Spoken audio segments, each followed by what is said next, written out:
MBBS in abroad. Apollo MedSkills 6 years of MBBS program will be completed in 35 lakhs only. Okay. అంటే ఇప్పుడు చాలామంది విషయానికి వచ్చేటప్పటికి ఒక ఫాలోవర్స్ కోసము అమ్మాయిలు కానీ ఆ లైన్ దాటేసి వెళ్ళిపోవడము ఇలాంటివి చూస్తుంటే ఏమనిపిస్తుంటుంది అసలు? మనం ఎట్లా జడ్జ్ చేస్తాం చెప్పండి వేరే వాళ్ళ క్యారెక్టర్ని? క్యారెక్టర్ అని కాదు, అరే కొన్ని లైన్ అనేది ఎక్స్పోజింగ్ అంటే అదే కదా. ఇప్పుడు మనం ఎక్స్పోజింగ్ చేసే వాళ్ళు ఎట్లున్నారు ఏదో అంటారుగా, సో వాళ్ళకి వర్తిస్తుంది అది.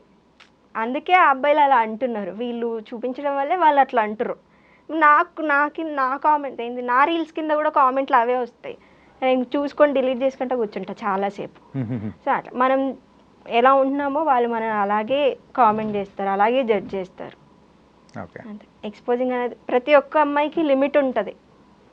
వాళ్ళ ఇంట్లో బాగా బ్రాడ్ మైండెడ్ అయ్యుండి మంచిగా అర్థం చేసుకుంటారు, నా బిడ్డ ఏం చేసినా నడుస్తుంది అనుకున్న వాళ్ళతో నేను తక్కువ. అంటే ఎప్పుడైనా కానీ ఏదైనా కొన్ని ఫొటోస్ చూసి మీరు ఇన్స్పైర్ అయిపోయారా, ఇట్లా కూడా మనం చెయ్యాలి అని చెప్పేసి అనిపించిన సందర్భాలు ఏదన్నా ఉన్నదా? నేను కొన్ని షూట్స్ అనుకుంటా నేను కూడా ఇలా చేయాలని, కానీ నేను శారీస్, బ్రైడల్ షూట్స్, ఒక అందంగా పెళ్లి కూతురుగా రెడీ అవ్వడం, పాత లుక్స్ని రీక్రియేట్ చేయడం అలాంటివి చేస్తా. కానీ ఏదైనా హాట్ హీరోయిన్ అబ్బా నేను కూడా అట్లాంటి బట్టలు వేసుకోవాలని నేను అసలు అనుకోను. అట్లా ఓకే. అండ్ దీంతోపాటు మీది బాగా వైరల్ అయిపోయింది పిల్లపుచ్చకాయ అని చెప్పేసి మీరు ఆ వర్డింగ్ యూజ్ చేస్తూ ఉన్నది. అంటే ఏంటి దాని సంగతి ఏంటి అసలు? అది దాని వెనకాల ఉన్న స్టోరీ ఏంటి? దాని వెనకాలన నేను క్యాజువల్గా ఒక 2-3 కామెంట్స్కి రిప్లై చేసిన. అండ్ దెన్ అవేంటి మేడం బాగున్నారు, ముద్దుగున్నారు, హాట్ ఫిగర్ ఉన్నారు, ఫిగర్ బాగుంది, ఇలాంటి వాటికి నేను రిప్లై చేసిన.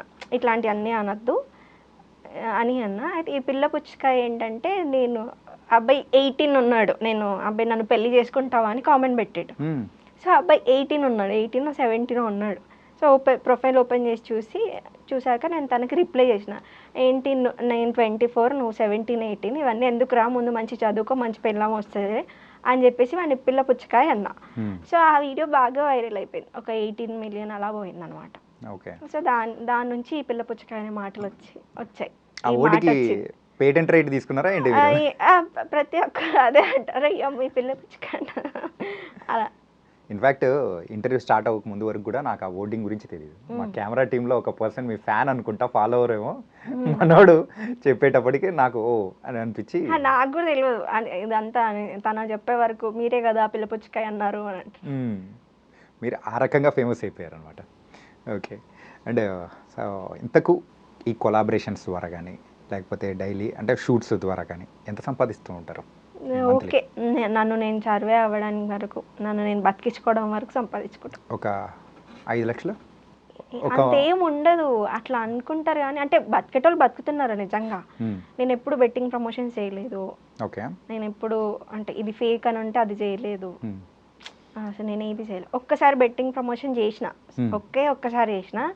ఆ ఒక్కసారి చేసినప్పుడు చాలామంది నా ఫ్రెండ్సే, నా క్లోజ్ ఫ్రెండ్సే వాళ్ళు నమ్మి వాళ్ళు పైసలు ఇచ్చారు. తర్వాత వాళ్ళు నువ్వు చెప్పింది నమ్మి మేము పైసలు పెట్టినాం, వాళ్ళు ఎవరు రిప్లై ఇస్తలేరు, ఇగో అగో అన్నారు, పైసలు ఎట్లా అంటే నాకు అది బాధ వేసింది. ఒక 10,000 సంపాదించాలంటే మనం ఎంత కష్టపడతామో నాకు తెలుసు. అందుకే నేను తర్వాత నా ఫ్రెండ్సే మోసపోతారు, పక్కన నా ఫాలోవర్స్ కూడా నన్ను నమ్మి నేను ఏది చెప్తే అది చేస్తారు కదా. సో నేను అందుకే ఈ ప్రమోషన్స్ విషయంలో సో ఒక్కసారి ప్రమోట్ చేశారు కదా? ఒక్కసారి. ఓకే, ప్రమోషన్స్ అంటే నేను ఒక్కసారి బెట్టింగ్ ప్రమోషన్ చేసిన, ఒక్కసారి. అది బెట్టింగ్ కూడా కాదు, ట్రేడింగ్. అది బెట్టింగ్ కూడా నేను చేయలే, ట్రేడింగ్ది. బెట్టింగ్ కాదు, ట్రేడింగ్ది స్టోరీ పెట్టిన.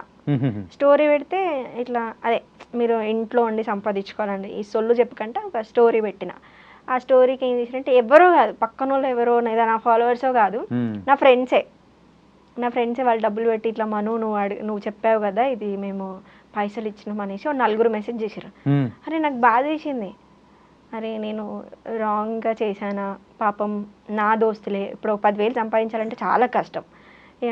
బాధ వేసి నేను అతనికి చెప్పా, బ్రో నేను చెయ్యనిగా చాలు అని చెప్పాను. అంటే ఎక్కువ అలా 20K ఇచ్చారు ఓన్లీ స్టోరీకి. 20K మరి మస్తు పైసలు వస్తాయి బెట్టింగ్ చేసేటోళ్ళకి.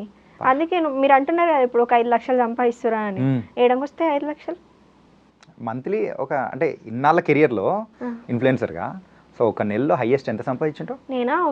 నేను లాస్ట్ నవంబర్ డిసెంబర్లో నెలకు 1,00,000 సంపాదించిన. నవంబర్ డిసెంబర్ కలిపి 2,00,000 సంపాదించిన. అంటే మంత్లీ ఒక మ్మ్. 1. మ్మ్. కానీ ఖర్చులు కూడా అట్లనే ఉంటాయి. మనం ఎంత సంపాదిస్తామో అంతే ఖర్చులు ఉంటాయి, మనం ఎంత వస్తుందో అంతే ఖర్చు పెడతాం. ఓ ఎంతకు ఖర్చు నిన్ను పోషించేంతమైనా అంటే నిన్ను అంటే మంత్లీ నిన్ను నువ్వు పోషించుకోవడానికి 1 lakh అవుతుందా? నన్ను నేను పోషించుకోవడానికి అంటే నేను ఇంటికి పంపాలి కదా, ఇంత పంపిస్తాను ఏముండదు. ఓకే. మా మమ్మీకి ఉంటుంది, తనకు కొంచెం పంపించాలి, నేను ఉంటున్న రెంట్ కట్టుకోవాలి, జిమ్కి కట్టుకోవాలి, లేదా మేడ్కి కట్టాలి, ఉంటాయి కదా. నేను ఎక్కువ ఏం ఖర్చు పెట్టను. అంటే సోది ఖర్చులు ఉంటాయి, పబ్బులు పోయి తాగాలి, అలా తినడానికి పెట్టుకుంటా, నాకేమైనా బట్టలు కావాలంటే దానికి పెట్టుకుంటా, వేస్ట్ ఖర్చులు పెట్టాను. వేస్ట్ ఖర్చులు అయితే ఉండవు అనమాట. ఓకే. ఇంతకు మంత్లీ అయితే 1.5 అది అప్పుడు, ఇప్పుడు కాదు. ఇప్పుడేం లేదా? ఎందుకు ఇప్పుడు తగ్గిపోయిందా ఏంది? మోస్ట్ ఇప్పుడు అన్నీ తగ్గిపోయాయి కదా, అందరికీ తగ్గిపోయాయి, నాకు ఒకదానికే కాదు, పెద్ద ఇన్ఫ్లుయెన్సర్స్ కూడా అందరికీ తగ్గిపోయినాయి. ఓకే. బెట్టింగ్ పోయినాయి కానీ అందరికీ అన్నీ తగ్గిపోయాయి. ఓకే. మరి సర్వైవింగ్ ఎట్లా? ఓకే, సర్వైవింగ్ అవ్వచ్చు. నేను ఈవెంట్స్ చేస్తాను, హోస్ట్ చేస్తాను, సో అది రియల్ ఇన్కమ్ నాకు. ఎన్ని ఈవెంట్స్ చేస్తుంటాం? మ్యారేజ్, ఓకే ఓకే, అవి చేస్తా, అది రియల్ ఇన్కమ్. ఓకే. సో ఒక పక్క ఇన్ఫ్లుయెన్సర్గా, ఇంకో పక్క హోస్టింగ్ చేస్తూ, ఇంకో పక్క యాక్టింగ్ చేస్తూ, ఇలా 3 పడవల మీద వెళ్తున్నావు అనమాట. ఓకే, నైస్ అప్ప.